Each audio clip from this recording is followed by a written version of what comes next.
భారత్ మాతా key జై. అయితే మనం ఈరోజు హర్ ఘర్ తిరంగాని మనం నిర్వహించుకుంటున్నాం. ఇట్ ఈజ్ సక్సెస్ఫుల్ కార్యక్రమం. దీనికి ప్రధానమంత్రి నరేంద్ర మోడీ గారికి నా యొక్క ధన్యవాదాలు తెలియజేస్తున్నాను. అయితే ముఖ్యంగా మన చరిత్ర పుటల్లోకి మనం వెళ్ళినట్టయితే ఆనాడు ఆగస్టు 14వ తేదీన పాకిస్తాన్ నుంచి ఈ స్వాతంత్రం కోసం ఎంతోమంది కష్టపడి ఎంతోమంది ప్రాణ త్యాగాలు చేయడం జరిగింది.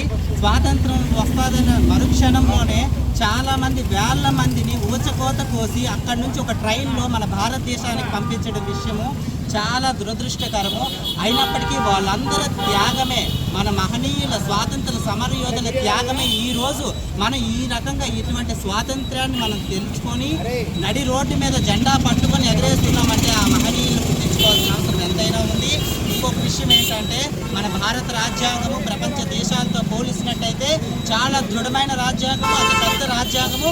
ఈ రాజ్యాంగం విలువలతో కూడినటువంటి ప్రభుత్వం ఈరోజు ఏర్పడి సస్యశ్యామలంగా భారతదేశంలో ప్రపంచ దేశాలు కూడా భారతదేశాన్ని చూస్తున్నాయంటే ప్రధానమంత్రి నరేంద్ర మోడీ గారి ఆధ్వర్యంలో జరిగినటువంటి కార్యక్రమాలే నిదర్శనం.